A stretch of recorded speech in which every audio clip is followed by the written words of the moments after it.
Viva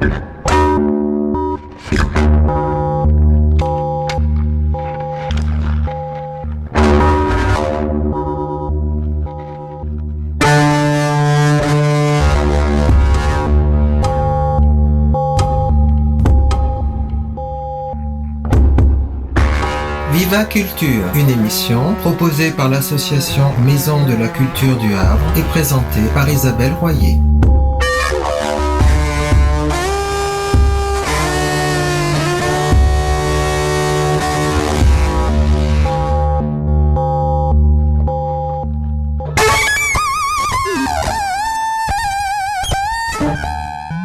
Bonjour à tous et à toutes, bienvenue sur Viva Culture, l'émission de la culture dans tous ses états.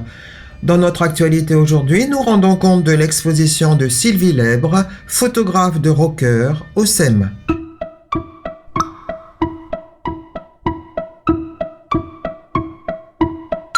Alors Sylvie Lèbre, bonjour. Nous sommes ensemble au SEM où nous inaugurons votre exposition.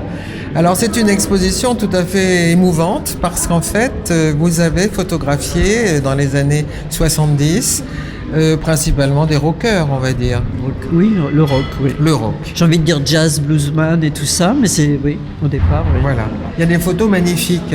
Vous trouvez? Alors évidemment, celle que j'ai préférée, c'est Miles Davis. Miles Davis, oui. Vous le prenez un petit peu en contre-plongée. Avec son... Voilà. Et il est beau. Il est beau. Oui, là il y a une histoire peut-être. Pour Miles Davis, c'était à l'île de White. Alors j'ai eu la chance d'aller à l'île de White, toujours pour le journal. Du coup, j'ai fait les photos d'ambiance, j'ai fait la première partie du programme de l'île de White. Et j'ai loupé Hendrix, donc je regrette. Oui. Mais chaque photo, en fait, est liée à une histoire. Une petite histoire, oui. John Baez, c'était où ?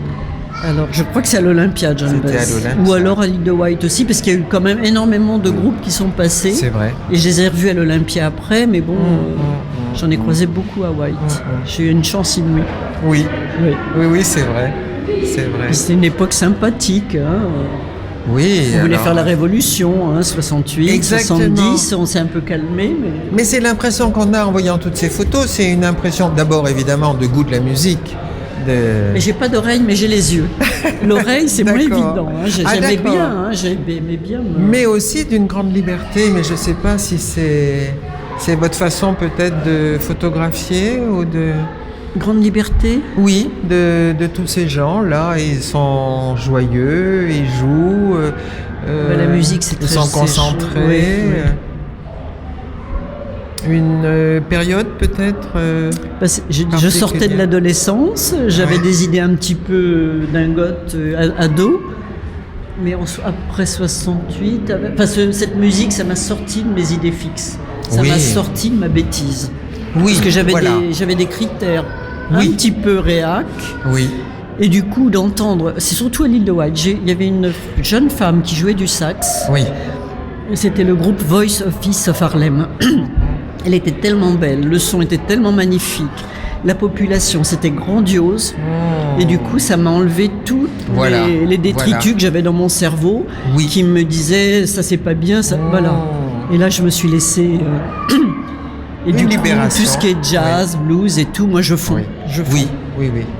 Ça me déshabille, mais ça me nettoie en même temps. Et vous travailliez avec quel appareil à l'époque ? Alors à l'époque, c'était les Pentax. J'avais les Pentax à vis, évidemment. Oui. Alors, j'avais un grand angle, puis un petit télé.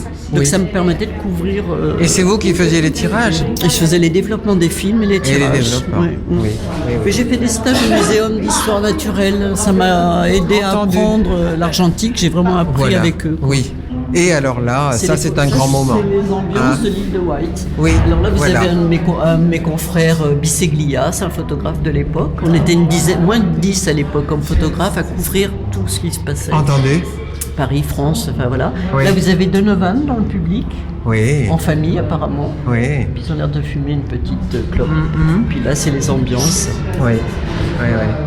Ah oui, ça c'est prodigieux. Mais ça, c'est une chance aussi que j'ai pu... C'est une chance. C'est une photo équilibrée, je trouve. Il y a les arbres d'un côté, les bras de la population de l'autre. Là, c'est un coup de... Oui, là, c'était une découverte. C'était une richesse que de découvrir cette musique tout à fait. Américaine, je dirais bien anglaise. Oui. On découvrait quand même tous les groupes complètement. au niveau... Complètement. Oui. Eh bien, merci beaucoup. De rien. Aux spectateurs. La rubrique des spectateurs.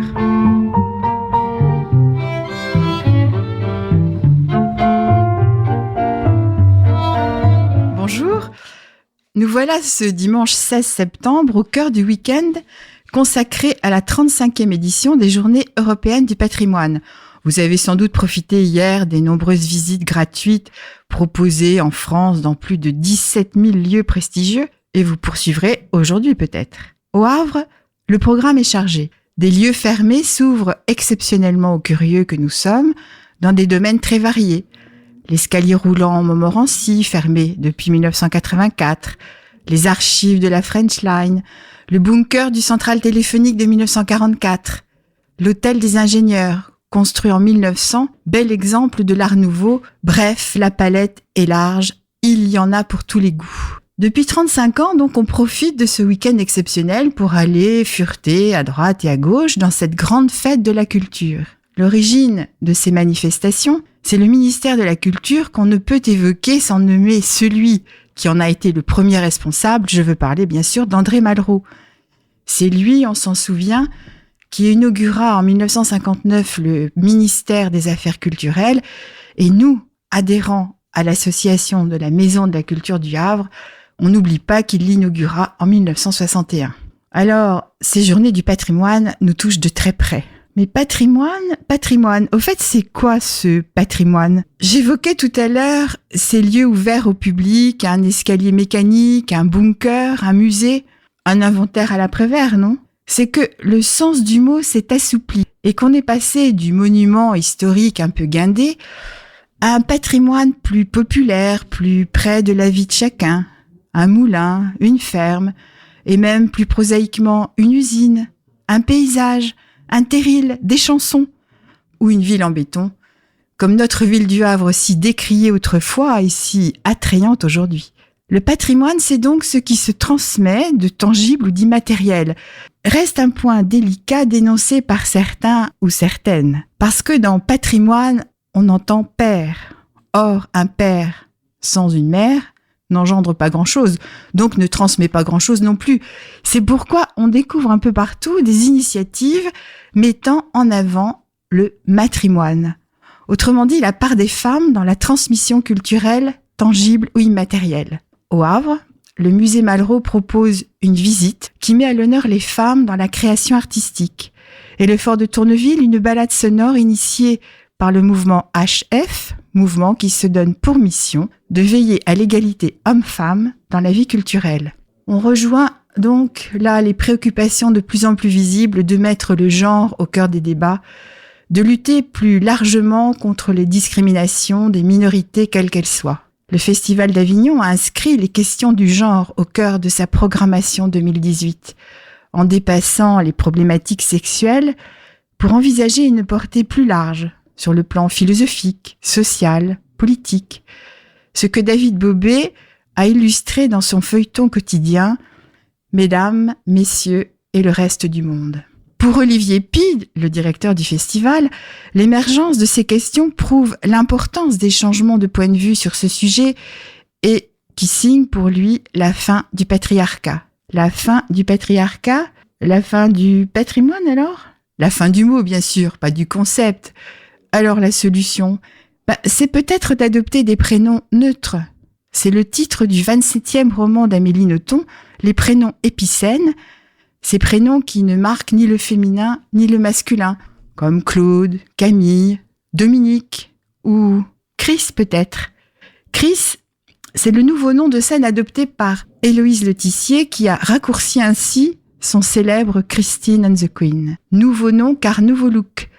Et les journaux se sont enflammés pour cette déclaration, ces choix de vie, surtout après la polémique soulevée par ces reprises de boucles musicales libres de droit.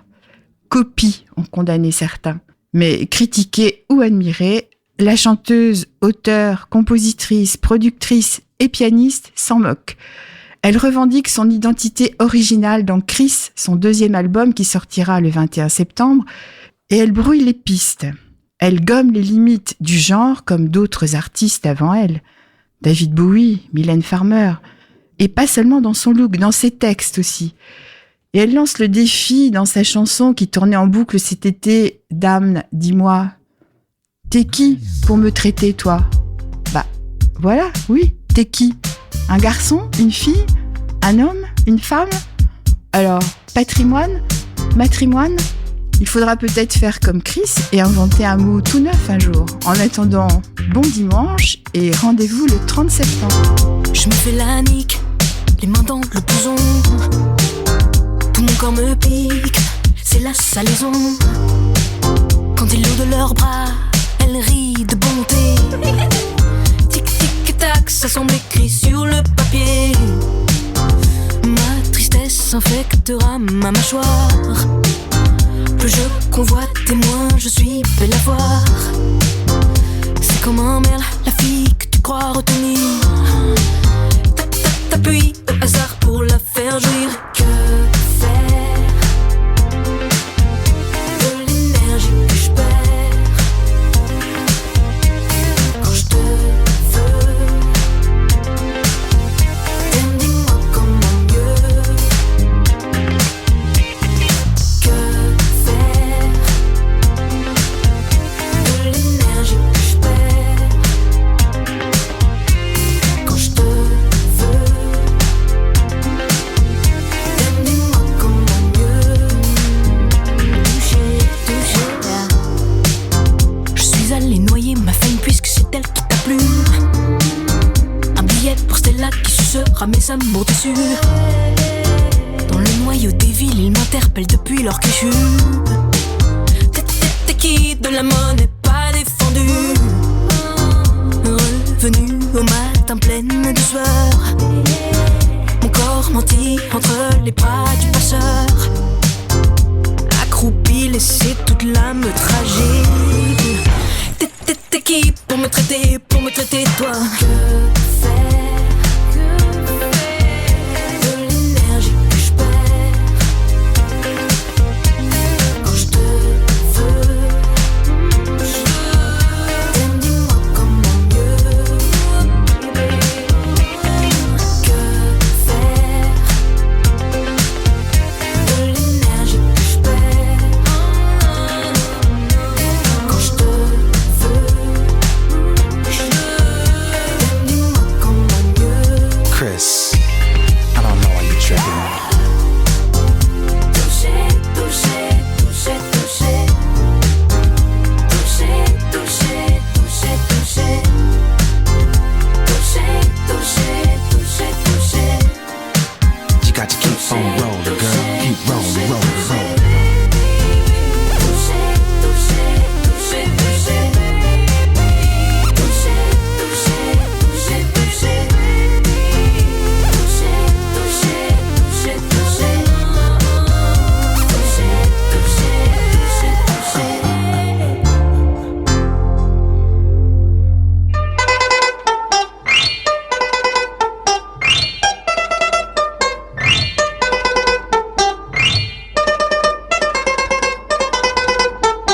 Bonjour, aujourd'hui je vais vous présenter quelque chose d'un peu particulier parce qu'il s'agit de deux personnes qui font deux choses différentes. Je vais demander à Jean-Paul de se présenter. Oui, bonjour, donc je m'appelle Jean-Paul Thibou. J'habite Lafrenais, donc c'est un petit village à côté de Lillebonne. Et j'ai donc un studio d'enregistrement dans mon pavillon que j'ai démarré donc en 86. C'était donc pas votre premier métier? Non, j'ai travaillé dans l'industrie du pétrole.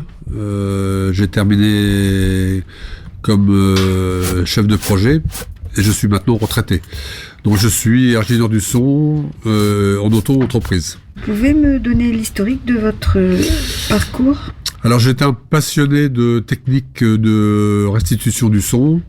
Quand j'étais tout jeune, j'allais récupérer des radios à lampe dans les casses et j'en extrayais les amplificateurs pour faire du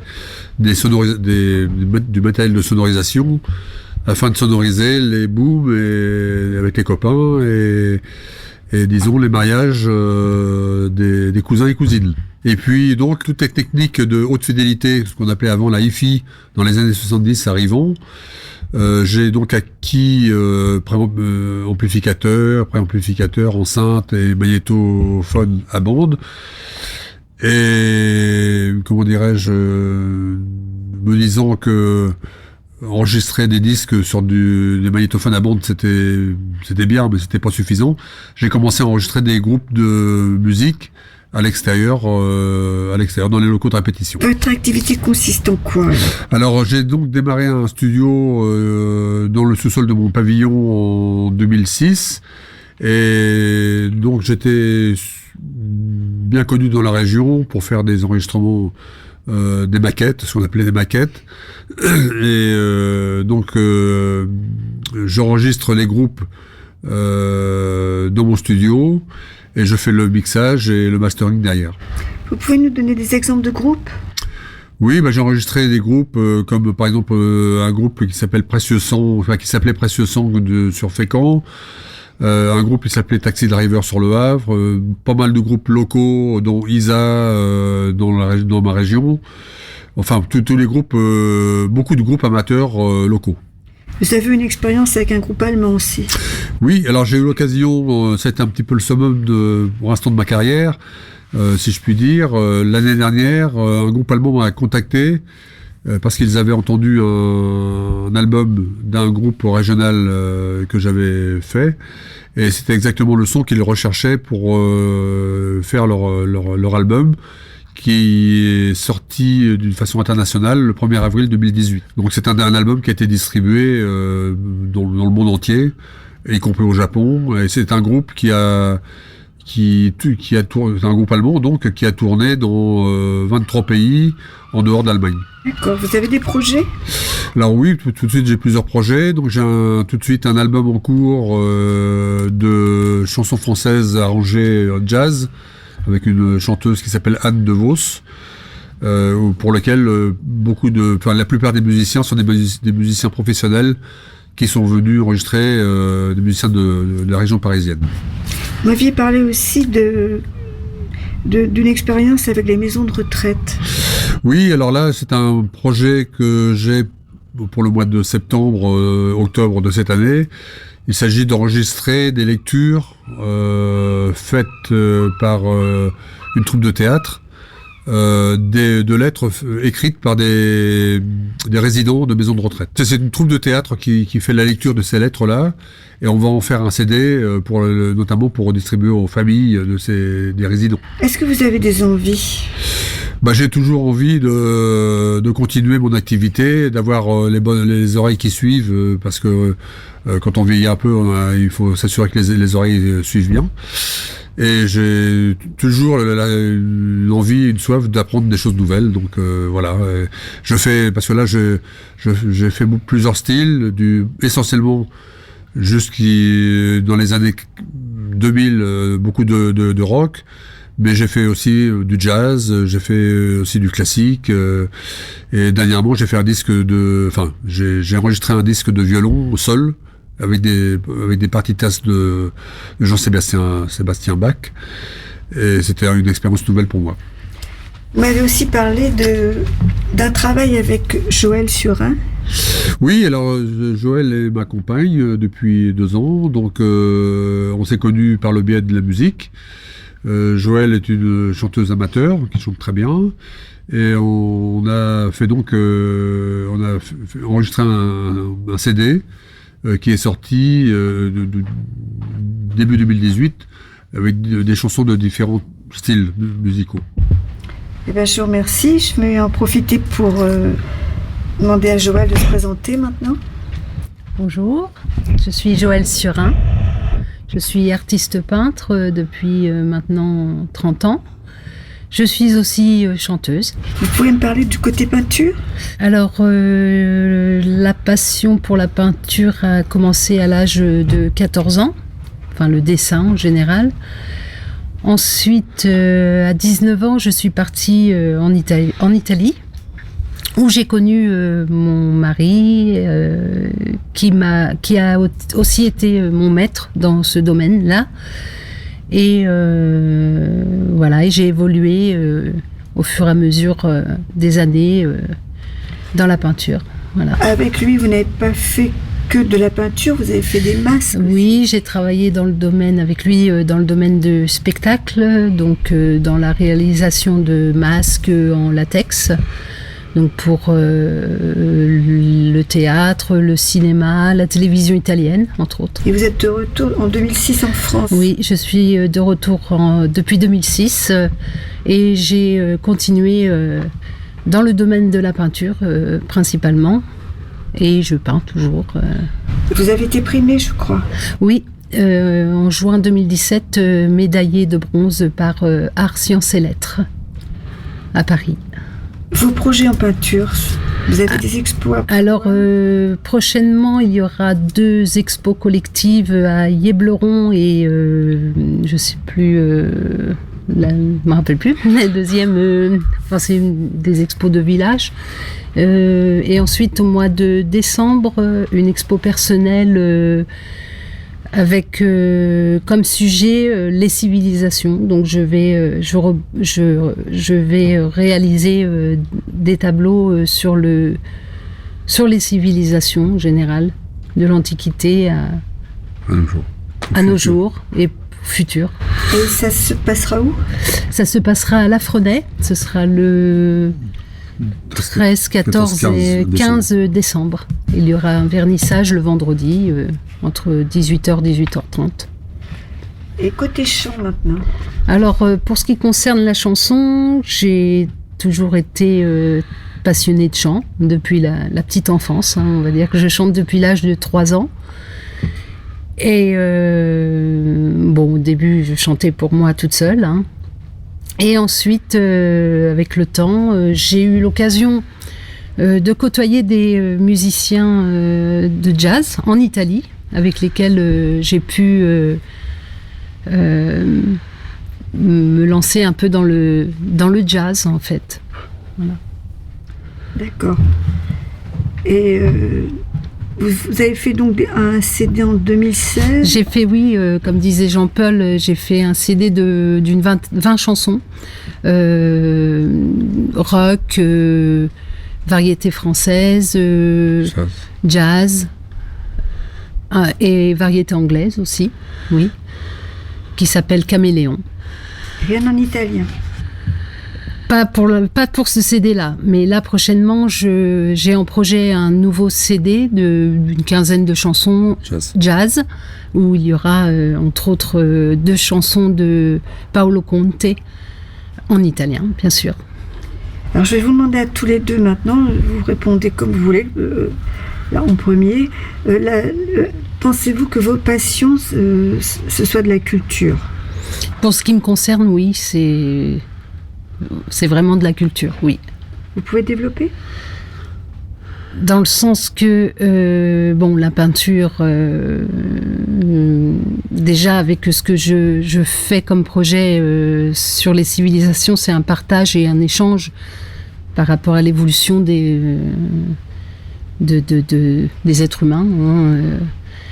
Et pour le chant, le fait de pouvoir se libérer et partager aussi quelque chose à travers le chant, la voix.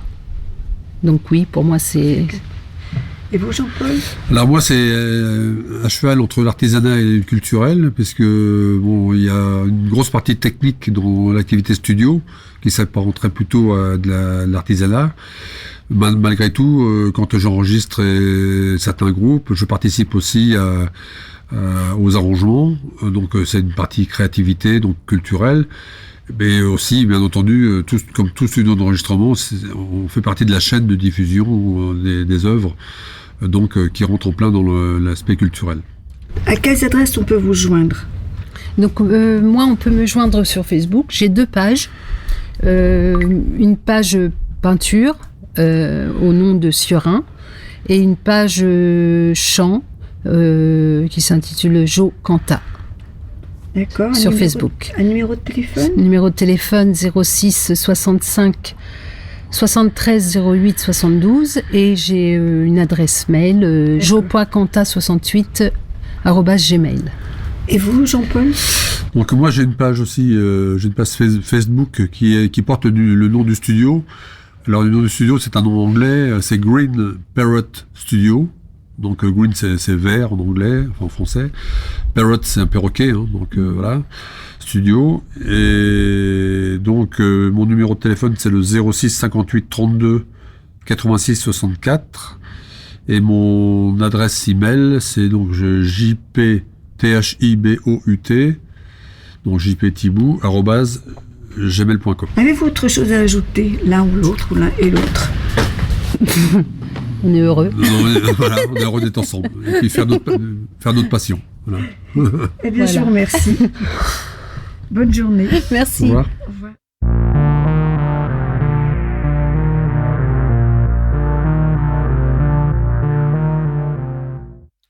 Ce 16 septembre, je propose la première partie d'une chronique consacrée à des femmes inspirantes. Connues, moins connues. On lit des articles aujourd'hui qui parlent, je cite, de femmes puissantes. Je ne sais pas ce qu'est véritablement une femme puissante. Si l'on pense qu'il s'agit de femmes qui détiennent un pouvoir sur un parti, sur un pays, sur les hommes, et comme tout pouvoir, relatif et toujours aléatoire, je parlerai plutôt de femmes qui exercent leur pouvoir sur elles-mêmes, des femmes qui ont du cran, comme on dit, des femmes inventives qui décident de vivre et de créer leur vie en toute liberté et selon leurs convictions.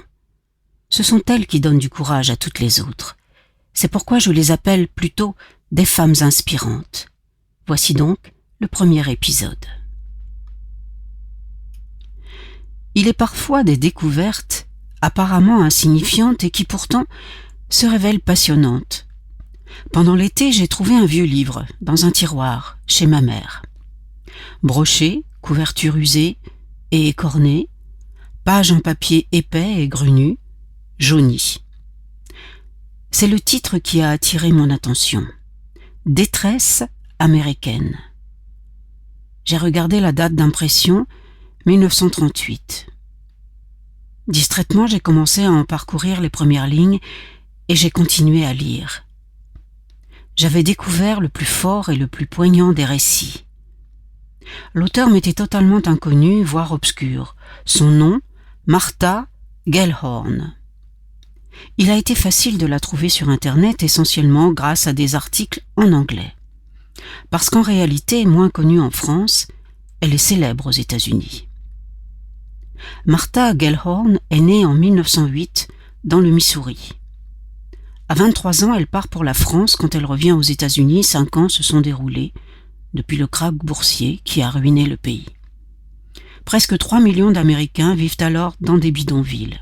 Roosevelt vient d'être élu et pour redresser cette situation de crise extrême, il a créé l'Agence fédérale des secours d'urgence, la FERA. C'est une des opérations qui fait partie du New Deal.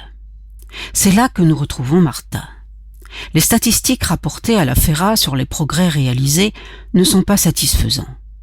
Qu'en est-il réellement sur le terrain ? Les moyens imaginés par le gouvernement sont-ils efficaces ? Pour avoir des informations sur la manière dont les efforts de l'État aboutissent, savoir s'ils sont effectifs et ressentis par la population, on envoie une équipe d'enquêteurs dans les régions sinistrées. Martha Gellhorn en fait partie. Ce qu'elle découvre alors est terrible. Les maladies dues à la malnutrition se multiplient. Les gens vivent dans un dénuement absolu, une misère qui bouleverse la jeune femme. Dans ses notes, on peut lire « Ces hommes sont confrontés à la faim et au froid, à la perspective de devenir des mendiants assistés, d'être jetés à la rue et de voir leur famille dispersée. Je ne sais pas ce qu'un homme peut endurer de pire. » Pourtant, elle constate que dans tous ces foyers misérables, le président Roosevelt est non seulement respecté, mais adulé. Son portrait est accroché dans le moindre taudis. Il est leur espoir. Les informations de Martha progressent.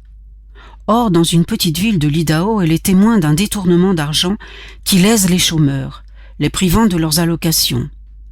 Elle leur suggère alors de manifester et d'attirer l'attention du gouvernement en allant briser les vitres du bureau de la FERA. La manœuvre réussit. Les chômeurs sont indemnisés. Mais le FBI repère Martha comme un dangereux élément du péril rouge. Elle est rappelée à Washington et exclue de l'enquête. Alertée, Eleanor Roosevelt elle-même encourage Martha à relater son expérience. En 1937, paraît The Trouble I've Seen, 4 récits, des fictions inspirées de ce que Martha a vu pendant 8 mois et dont le titre rappelle le célèbre Negro spiritual Nobody Knows The Trouble I've Seen, populaire grâce à Louis Armstrong. Ainsi, cette vieille édition que j'ai entre les mains a mis tout juste 1 année pour pouvoir être lue en France, édition Fernand Sorlot, collection Les Maîtres étrangers, dirigée par Claude Odette Calmont. La traduction est de Denise Genex, qui a probablement travaillé non-stop pour apporter ses presque 300 pages en français. En voici un extrait. De loin, elle aperçut la foule massée près du bureau de secours. Elle pressa le pas stimulée. Il y avait toujours la possibilité d'un arrivage de denrées venant du nord. Du cornet de bif, peut-être, ou du lait condensé, qui sait, du beurre même, à moins que ce ne fussent des vêtements. Elle courait presque maintenant, se hâtant à petits pas rapides sur les pavés, mais prenant soin, malgré sa précipitation, de ne pas souiller de crottin ses chaussures fraîchement blanchies. Des vêtements. Elle avait demandé une robe de bébé pour sa petite fille. La dernière fois, elle en avait vu de si mignonnes avec des nœuds bleu pâle à la française et de petites manches ballons. Ces manches, je me demande si c'était voulu, ou bien si c'était un hasard, avec ces bécasses de l'ouvroir qui ne connaissent pas la différence entre coudre et enfourner du charbon. Est-ce qu'on peut savoir? Enfin, peu importe. Toutes ces robes avaient été distribuées, avant qu'elle n'eût fait sa demande. À sa dernière visite, elle avait dû se contenter de 3 couches. Et puis, comme elle avait dû mentir, elle s'amusa à se remémorer la scène avec Mrs. Cahill, la dame visiteuse. Elle avait défendu ses droits, ni plus ni moins. Elle était bien libre de mentir si ça lui plaisait, du moment qu'elle ne faisait de tort à personne. Elle avait dit à Mrs. Cahill « Écoutez, Miss Lucy, pour moi, j'ai pas besoin d'habits. J'ai tout ce qu'il me faut. Mais j'ai droit à ma part, tout comme les autres. Alors pour remplacer, je prendrai des vêtements pour ma petite fille. » Mrs. Cahill avait répondu « Oh, ne me racontez pas d'histoire, vous manquez de tout. Vous n'avez pas une paire de chaussures décentes à vous mettre. Et quand je vais faire la demande, ce sera pour vous. Laissez votre fille Tennessee se débrouiller toute seule pour sa petite. » Et Mrs. Madison « Vous n'avez pas à me commander, Miss Lucy. Vous êtes trop jeune pour comprendre les choses. Et puis, qui mieux que moi peut savoir ce qui me manque? Réclamez les affaires pour Tiny, comme je vous l'ai dit. » Mrs. Cahill objecta que c'était contre le règlement. Le règlement, le règlement. Mrs. Madison haussa les épaules. Mrs. Cahill céda. On lui laissait une certaine liberté pour les décisions à prendre et les fournitures à distribuer. En outre, elle connaissait Mrs. Madison. C'était une femme qu'on ne pouvait pas commander. Elle ne s'inclinait que forcée. Et même alors, on devinait sa rébellion intérieure. Poursuivant ma recherche sur cette femme qui, à si jeune, écrit un livre tellement juste et tellement poignant, je comprends que sa réputation va au-delà d'un seul livre. Martha Gellhorn a été pendant plus de 30 ans correspondante de guerre pour The Atlantic Monthly, un magazine mensuel. Elle couvre la guerre civile espagnole dès 1937. Plus tard, elle accompagne les troupes alliées en Normandie. Dans les années 60, elle se rend au Moyen-Orient pour vivre parmi les Arabes déplacés par la création d'Israël. Elle se rend au Vietnam. Active jusqu'à la fin de sa vie et commentant les événements du monde d'un point de vue journalistique, mais surtout humain. Ce qui ne l'aura pas empêché d'écrire également des romans et des nouvelles. Écoutons sa voix au cours d'un entretien en 1983. Arthur, you wrote your first novel, The Trouble I've Seen, in 1936, at the time of the New Deal. Could you describe the America you saw then? Well, people moved towards cities to try to get jobs. And then they lived in something which was called Hoovervilles, because you realize that before Roosevelt came in, the Depression had already started under Hoover. And they moved into the cities and they made shanties out of what one does, corrugated tin. And so some of the people I saw were living in these, which again was unheard of. This was something brand new, horrendous. And then other people were living on those sort of subsistence farms in the South, where it already astonishes me that they were able to live at all before. But by now, they'd had it. They didn't have enough money to buy grain to plant anything. They'd sold their mule or eaten it, as the case may be. And the houses, they lived in, all of them, in conditions of absolutely black misery, whether it was on a poor farm in the South, in a Hooverville shanty town.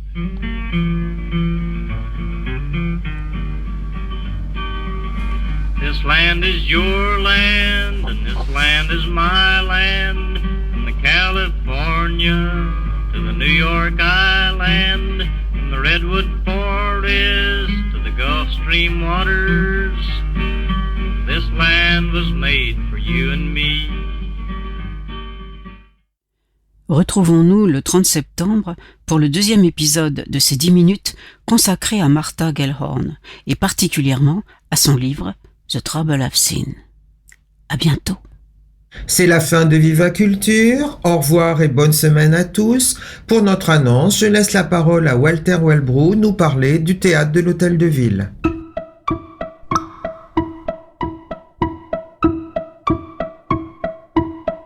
Et cette saison qui vient, il y aura combien de spectacles ? Cette saison qui vient, si je ne me trompe pas, il y aura, en dehors des concerts et des beaux concerts du conservatoire, bien sûr, il y aura 16 spectacles proposés au Havre, de Bernadette jusqu'à Intramuros. Donc on peut s'abonner bien évidemment, on peut prendre aussi des places à l'unité. Alors vous nous conseillez de venir assez tôt, le plus tôt possible si l'on peut. Le plus tôt possible parce que effectivement, même si la campagne d'abonnement aura démarré, on sent dès aujourd'hui qu'il y a une forte demande sur le théâtre de l'Hôtel de Ville dans le cadre de l'abonnement. Il restera toujours des places et des bonnes places en fin de campagne d'abonnement et au début de la vente à l'unité. Mais c'est 700 places, 700 000 habitants. Bien sûr. Oui. Alors on peut vous trouver où ? Sur une page Facebook, sur un site ? Alors on nous retrouve sur le site de la Ville du Havre. Voilà, et vous retrouvez en cliquant l'ensemble des informations sur la saison en cours, les informations pratiques, les tarifs et la possibilité par Internet d'acheter vos places. Et on peut réserver par téléphone, par Internet ? Pas de réservation par téléphone. Non. Voilà. Non, il faut venir. L'achat se fait soit à la caisse du théâtre d'Hôtel de Ville, du mardi au samedi de 12h45 à 18h30 et le mercredi de 9h jusqu'à 11h30, ou par Internet. C'est très pratique, Internet. Voilà.